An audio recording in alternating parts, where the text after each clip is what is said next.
Hola, bienvenidos a nuestro podcast Creando Superhéroes. Quiero presentarles a nuestra invitada especial del día de hoy, la licenciada Rosa María González.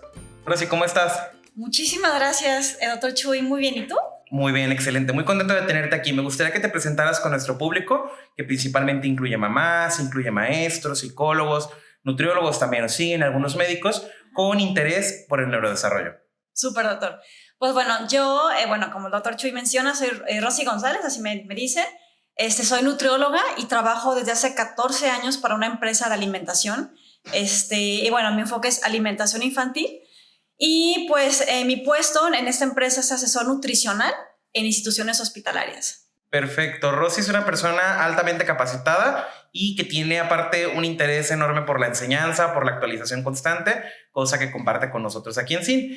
Y el día de hoy quisimos escoger un tema de interés para todos allá en casa. Se llama los primeros 1000 días de vida. Y pues es esta parte donde la nutrición, el neurodesarrollo se encuentran.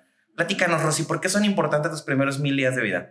Bueno, pues justamente los primeros 1000 días es algo que ha estado teniendo mucho auge en los últimos años.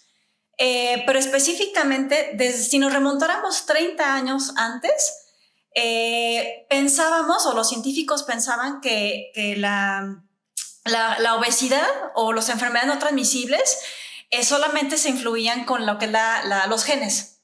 Entonces, era de que pues ya tienes el gen por ejemplo, de la obesidad, o que si tu padre o madre tiene algún problema, cáncer o alguna condición, pues ya era de que pues tienes el gen y ya no había vuelta atrás. Y este eterno dilema, ¿no? Del nature contra el nurture. ¿Es lo que traes o lo que vives, entonces ¿no? De que pues ni modo, ahora sí que ya te fregabas, ¿no?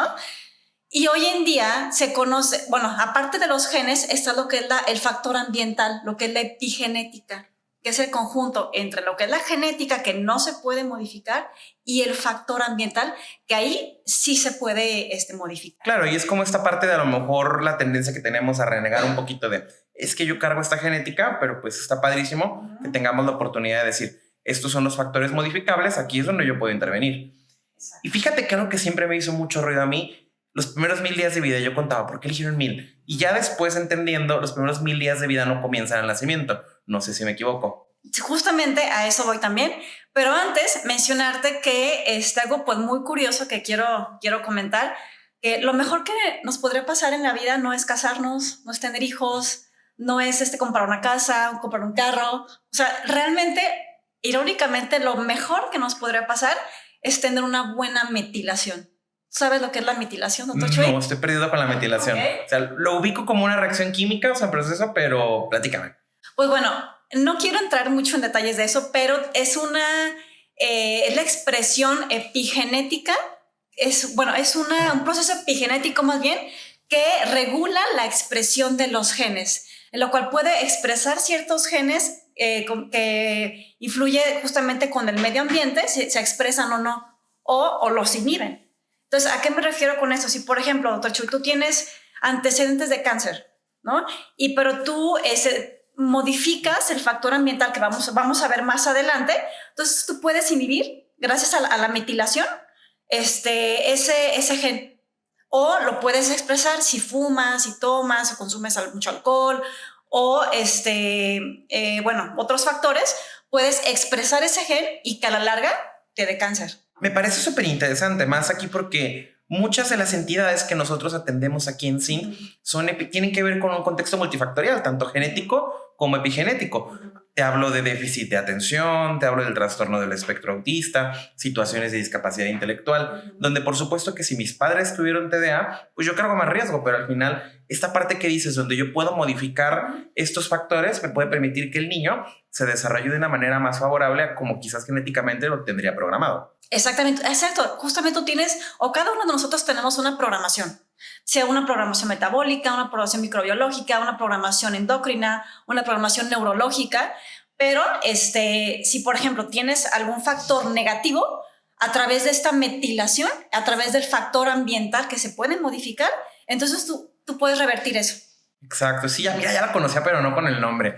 Y es algo que siempre platico con mamás ahí en consulta, o mamás cuando tenemos oportunidad de tener esa interacción con ellas. O sea, uno ya trae programado genéticamente cómo nos va a ir. Totalmente cierto. O sea, tanto en la parte intelectual, en la parte de desarrollo, pero al final podemos estirar un poco, podemos modificar a favor o modificar a peor también dependiendo de cómo llevemos el ambiente para mejorar las posibilidades del niño, que es al final lo que todos queremos. O sea, darle al niño la oportunidad de optimizar y de alcanzar el mejor neurodesarrollo. Así es. Y justamente lo que son los primeros 1000 días, bueno, yo creo que estoy casi segura que en los próximos años ya no van a ser 1000 días, van a ser incluso hasta 2000 días. ¿Por qué, doctor Chuy? Porque, bueno, antes o en los últimos años se consideraba que lo que viene siendo la programación metabólica o lo que es la microbiota, que también es un factor primordial para el desarrollo de enfermedades no transmisibles como la obesidad, partía a partir del nacimiento. Pero hoy en día se conoce que es desde que la madre o la mujer está en la etapa fértil y planea, en este caso, el embarazo. Entonces, a ver, si nosotros planeamos o deberíamos de planear el casarnos, el tener una casa, comprar un carro, nuestro desarrollo profesional, bueno, ¿por qué no también planear un embarazo? Que hay muchas mujeres que sí lo hacen. Claro. Pero la mayoría, sobre todo aquí en México, pues, ay, se me chispoteó, ¿no? O de que ya salí embarazada y resulta que, pues esa persona, esa mujer, no comía bien, tiene sobrepeso, obesidad. O está desnutrida. O está en desnutrición, o resulta que fuma muchísimo, toma mucho alcohol. Entonces todo eso va a impactar justamente estos primeros 1000 días y pues la microbiota va a ser pues lo que le llaman la disbiosis, que es esa alteración de microorganismos que van a favorecer desde una alergia, obesidad, síndrome metabólico, y no solamente a corto plazo, sino también a largo plazo. Entonces, es una etapa crítica justamente, y lo que justamente los científicos están viendo es que se retrase 500 días antes del nacimiento y 500 días después de los 2 años. Claro, como para extender este proceso. Y eso que comentas es bien interesante, porque yo conozco infinidad, por ejemplo, de mujeres que dicen, me caso en diciembre y me pongo a dieta, me hago tratamiento facial, esta parte cutánea, o sea, con mucha anticipación, pero realmente me pongo a pensar en perspectiva y son escasas las personas que yo he escuchado, tanto papá como mamá, porque también se vale que papá cuide su ADN, me estoy preparando para tener un hijo. Entonces, creo que sí es bien importante. Pero platícanos entonces, ¿cuándo empiezan los primeros 1000 días de vida? Pues bueno, los primeros 1000 días de vida empiezan desde que la mamá, o la mujer, o la futura mamá, planea el embarazo. O sea, idealmente se recomiendan 500 días antes. Pues yo sé que es mucho, pero por lo menos antes de embarazarse, sí debe, por ejemplo, de suplementarse con hierro, con ácido fólico, y pues por supuesto tener un buen estado nutricio para ahora sí embarazarse, ¿no? Y a partir de ahí, bueno, ya lo que es el nacimiento, una vez que pues el bebé nace, ya trae esta programación, ya trae cierta microbiota que también va a diferenciarse si, por ejemplo, el bebé nació por parto o si nació por cesárea. A ver, qué interesante, platícanos más al respecto.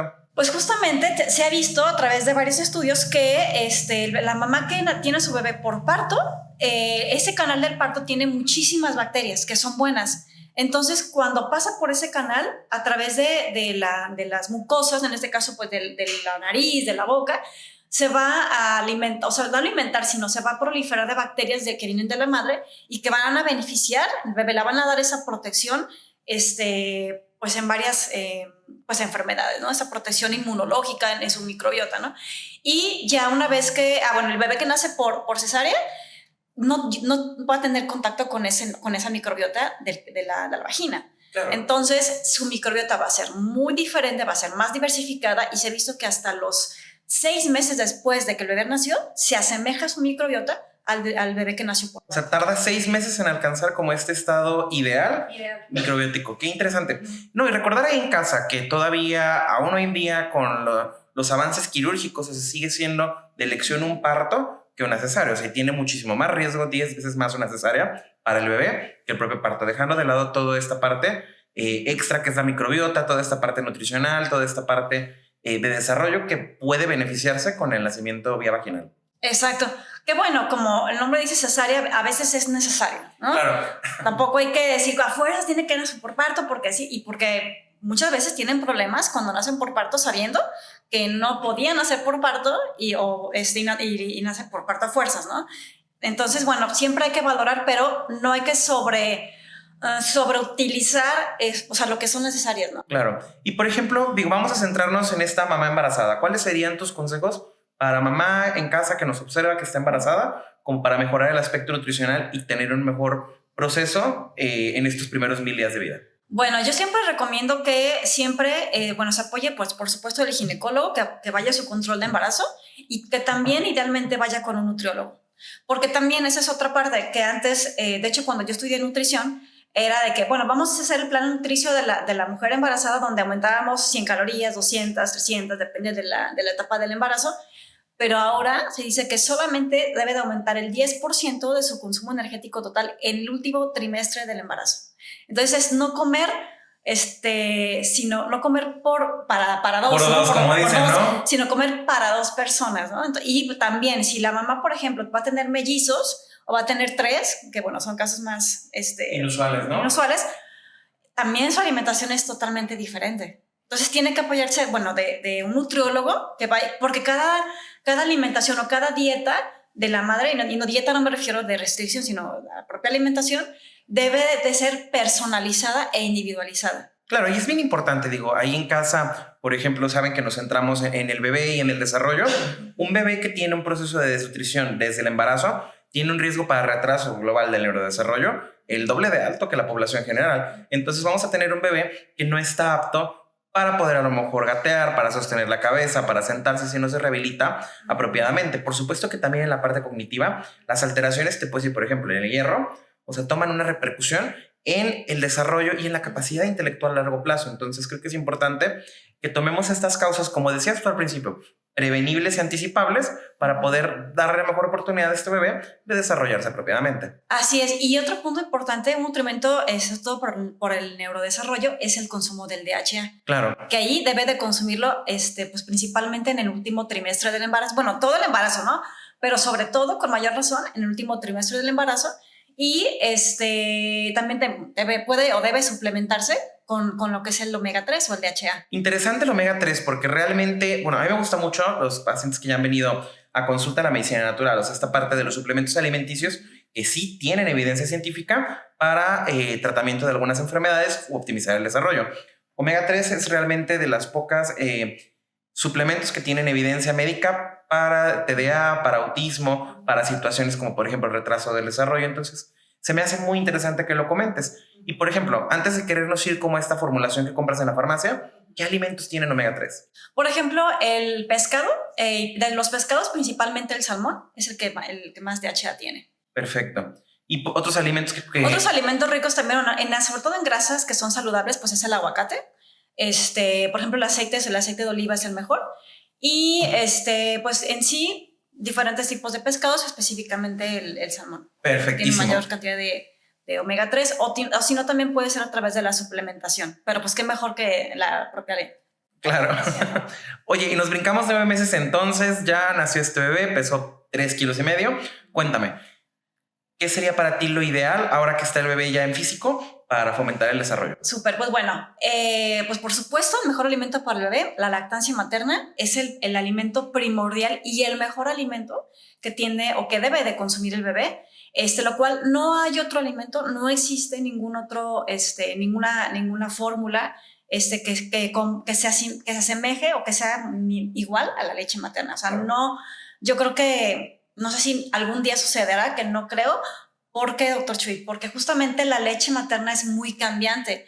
Y así como también, por ejemplo, una madre mexicana, una madre africana, una madre que estuvo en un ambiente de sequía o un ambiente de mucha lluvia, pues va a impactar su microbiota y su nutrición. Entonces, justamente en su leche materna, los nutrientes van a ser muy diferentes. El de una madre que se embarazó a lo mejor con sobrepeso a una madre que se embarazó con un estado nutricio adecuado. Entonces, ahí su leche materna va a ser diferente. Incluso la etnia, el medio ambiente al que estuvo expuesto. Si, por ejemplo, una madre que se embarazó y vive en un medio rural o un medio urbano, también va a impactar la microbiota y, por supuesto, a través de su leche materna. No, y me queda claro que la leche materna sigue siendo y seguirá siendo muchos años más el mejor alimento para el bebé los primeros 6 meses de vida. Sin embargo, también creo que es un hecho que no todas las mamás tienen la oportunidad de dar lactancia materna, ya sea por situaciones médicas, inclusive a lo mejor una mamá que tuvo algún problema serio en el embarazo y realmente se tuvo que despegar un poquito del bebé. ¿Qué alternativas son las que tendría esta mamá para poder nutrir a su bebé apropiadamente? ¿Qué tiene que buscar? Bueno, cuando aquella madre justamente por alguna razón externa no pueda amamantar, tiene que darle una fórmula, ¿no? Una fórmula infantil, y siempre lo tiene que recomendar su pediatra, en este caso el profesional de la salud. Ella no puede o no debe también autoindicarse.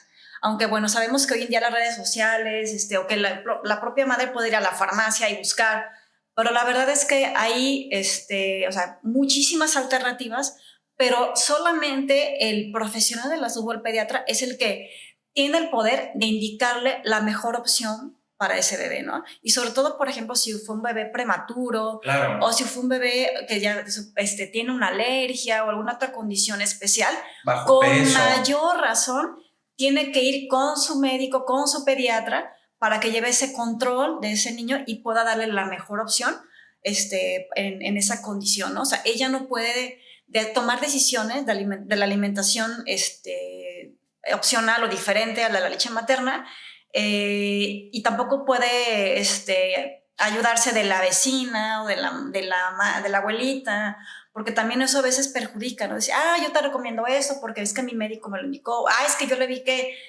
pues que está, simplemente a veces, porque, es que la vi de color dorado, o es que la vi de color tal, y pues ahí dice asocia, ¿no? que ayuda pues a que el sistema inmune, pues ahí dice, no, o sea, realmente solamente el pediatra lo puede indicar, lo puede... Inclusive se está empezando a usar, no sé si has tenido experiencia, estas fórmulas artesanales, o sea, hechas a veces inclusive por mamá, que dices, mamá tiene esta fórmula artesanal o esta fórmula magistral, donde usan derivados de leche o derivados de fórmula. No sé si has tenido alguna experiencia. La verdad, no se recomienda este tipo de alimentos porque, híjole, para hacer una fórmula láctea, pues son años de investigación, años de ciencia. O sea, no es como poner una cafetería, ¿no? O poner una tienda de ropa.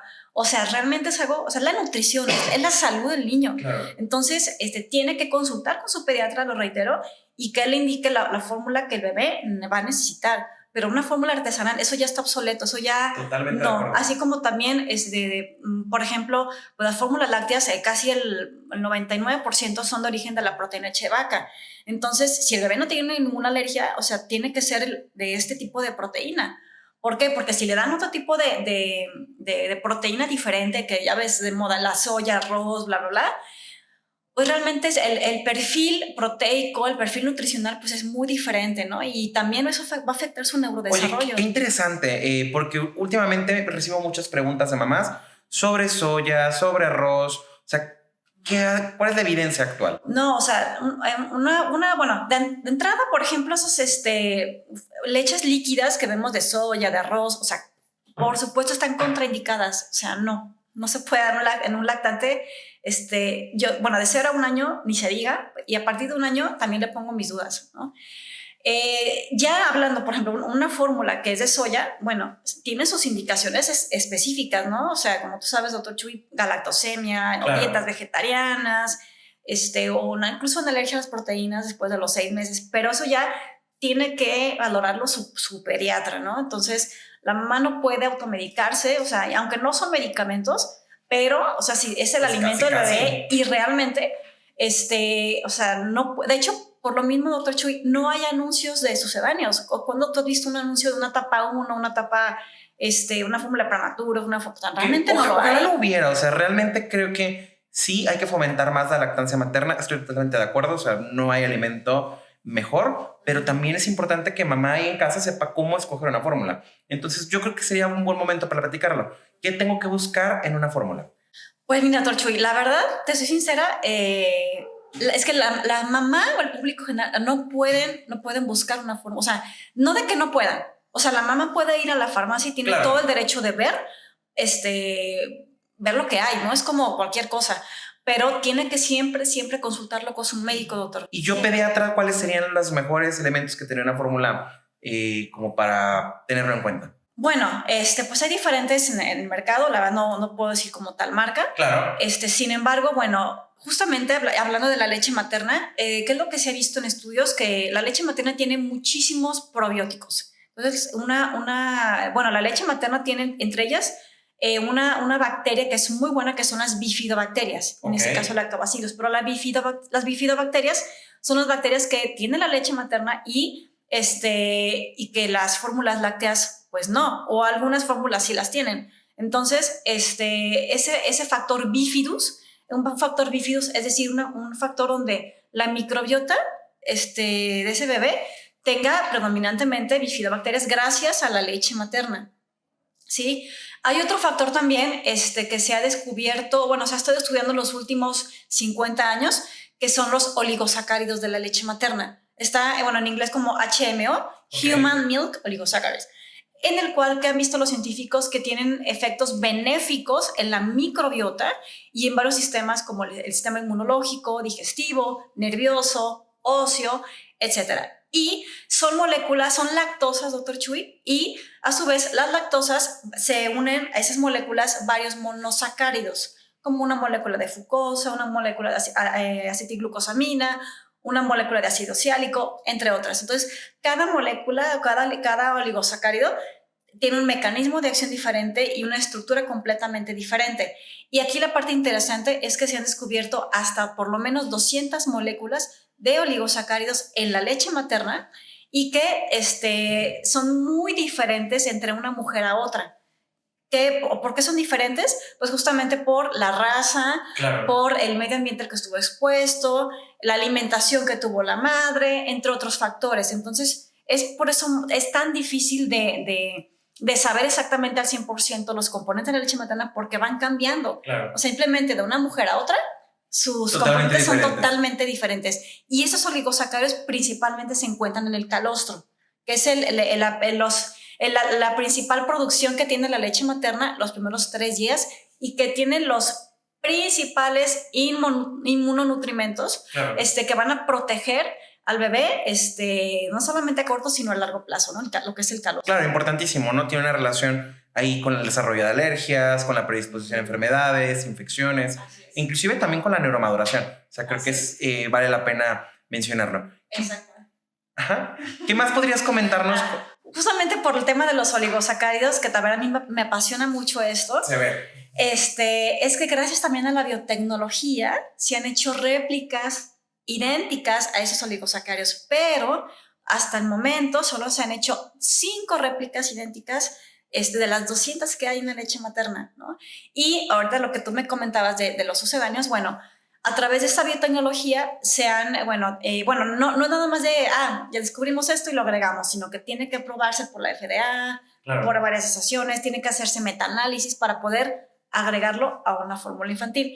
Entonces, gracias a esto, se han agregado ciertos oligosacáridos a algunas fórmulas lácteas. No puedo decir nombres por el tema de compliance, pero bueno, eso solamente lo saben los pediatras. Los expertos, sí. Y me parece importante porque ahí en casa simplemente, a lo mejor en casa no sabían, que es algo que puedes acercarte a platicar con tu pediatra. O sea, comprar una fórmula pareciera lo más habitual de todo el mundo y me parece muy importante recalcar el mamá asesórate. O sea, mamá realmente escoge una fórmula en caso de que no tengas oportunidad de dar pecho para poder realmente suplir o realmente suministrar las necesidades de tu bebé. Así es. Y hay el oligosacárido también que más que se ha visto que está presente en la leche materna y el más abundante tiene un nombre, porque cada oligosacárido tiene un nombre. Claro. Ese nombre se llama, o ese oligosacárido se llama 2-fucosilactosa. Así se llama ese oligosacárido, que es el que está presente en la leche materna y en la mayor cantidad de mujeres que están lactando. Me parece muy importante para que lo conozcamos ahí en casa. Para ti, ¿cuáles son las principales repercusiones que tiene una mala nutrición en el neurodesarrollo de un bebé? Pues bueno, principalmente en las repercusiones a nivel cognitivo, o sea, lo que es el retraso en cuanto a los conocimientos del bebé que pueda tener. Pues la verdad ahí no tengo como la... O sea, no estoy empapada pues como claro, tal en eso, pero sí sé que si no hay una buena nutrición, si la mamá pues no le dio suficiente lactancia materna. Y otro punto también importante, mencionabas que hasta los 6 meses, bueno, de acuerdo a la OMS dice, bueno, sí 6 meses lactancia materna exclusiva, pero por lo menos después bueno, hasta los 2 años. Claro, incluso, 2 años, totalmente de acuerdo. Así es, y ahí también va a impactar justamente en el neurodesarrollo del bebé. Entonces, el que pueda aprender o que pueda memorizar lo que está aprendiendo desde el kinder o desde que está hasta ahora en maternal o en la guardería, pues eso también va a impactar en lo que el bebé vaya memorizando y vaya... Claro, y consolidar estos procesos, porque muchas veces me dicen las mamás, es que medio lo aprende, pero se le olvida, pero otra vez lo quiere aprender. Entonces, definitivamente la nutrición ideal es un pilar para poder consolidar los aprendizajes y recordar que el aprendizaje tiene periodos críticos. Es muy complicado que lo que yo no aprenda en el momento ideal para hacerlo, lo aprenda más adelante en un momento ya no oportuno. Entonces, sí hay que jugar siempre con las mejores cartas en ese aspecto. Si el bebé, por ejemplo, viene con algún tipo de complicación, prematurez, bajo peso, antecedentes de enfermedades, ya sea que mamá estaba enferma durante el embarazo, que el bebé nació enfermo, es muy común ya estos bebés que pasan semanas a veces en terapia intensiva. O sea, tomar ahora sí que las herramientas para ayudarle a despuntar. Desde ir con el pediatra para la nutrición hasta empezar estimulación temprana, hasta a lo mejor tener este seguimiento de riesgo neurológico con nosotros como expertos para poderte ayudar a encarrilarlo hacia despegar. Y sabes que también otra chulita que me estaba acordando, que también algo que no sea, bueno, que no mencioné, pero es muy, muy importante, es el factor mental. Claro. O sea, si la mamá tiene, por ejemplo, lo que es la depresión postparto, ¿no? O si tiene alguna, pues, enfermedad psicológica, o si no está, o sea, no solo tiene una salud digestiva, ¿no? Una salud inmunológica, sino también una salud mental, eso también va a repercutir en la salud del bebé y también va a impactar en su aprendizaje. El que la mamá tenga una deficiente salud mental o que tenga algún problema psicológico, entonces también tiene que atenderse. O sea, no solamente es el tema nutricio, sino también el tema psicológico. Y me gusta mucho que somos una generación que actualmente le estamos dando mucha importancia a la salud mental, tanto ansiedad como depresión, como a tu historia de vida. Entonces creo que está padrísimo que podamos tocar este punto ahorita en un podcast y realmente invitar ahí en casa que si yo como mamá o yo como papá también inclusive identifico que tengo algunas situaciones emocionales, o sea, pues atenderlas, tanto si quiero ser papá como si ya estoy en proceso de ser papá o mamá. Entonces, padrísimo, me encanta la oportunidad de poder exponer estos temas. Claro, y sobre todo, por ejemplo, si es una mamá que se embaraza muy joven, ¿no? De 18 años, 17, pues por supuesto que va a impactar a nivel psicológico, ¿no? Entonces también tienen que apoyarse muchísimo de un profesional de la salud y algo, pues todo manejo tiene que ser multifactorial, o sea, multidisciplinario. Claro, multidisciplinario y participar. Exacto. Ahora sí que todos los especialistas que podemos involucrarnos. Exactamente. Muy bien, pues ahora sí que recapitulando, entonces nuestros puntos clave de la plática que tuvimos hoy, o sea, los primeros 1000 días de vida inician desde antes,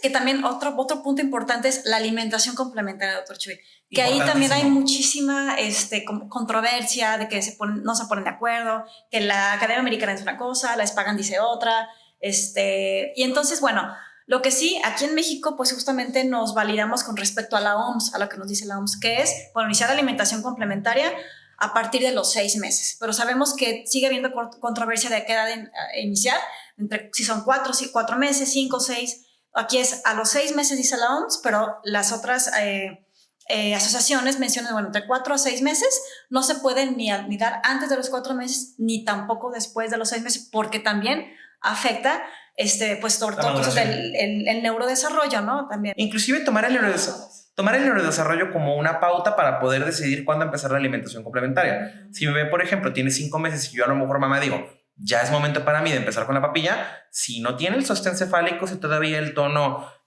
postural no es bueno, pues a lo mejor no es el momento. O si todavía el bebé tiene este reflejo de protrusión muy activo y nos devuelve la comida, o sea, no sería a lo mejor lo ideal. Así es. Y también otra cosa importante es que el consumo de azúcares, que también eso afecta no solamente la obesidad, sino también el tema de la concentración. La microbiota también es muy diversificada y también se ha visto que el consumo excesivo de azúcar también es un factor de riesgo para el cáncer. Claro que sí. Entonces también eso es un factor muy importante y como mencionaste, bueno, ¿hasta cuándo se terminan esos 1000 días? Bueno, hoy en día se dice que hasta los 2 años, Pero la microbiota se implanta, por así decirlo, desde el nacimiento, bueno, desde antes que ya vimos, hasta los 3 años.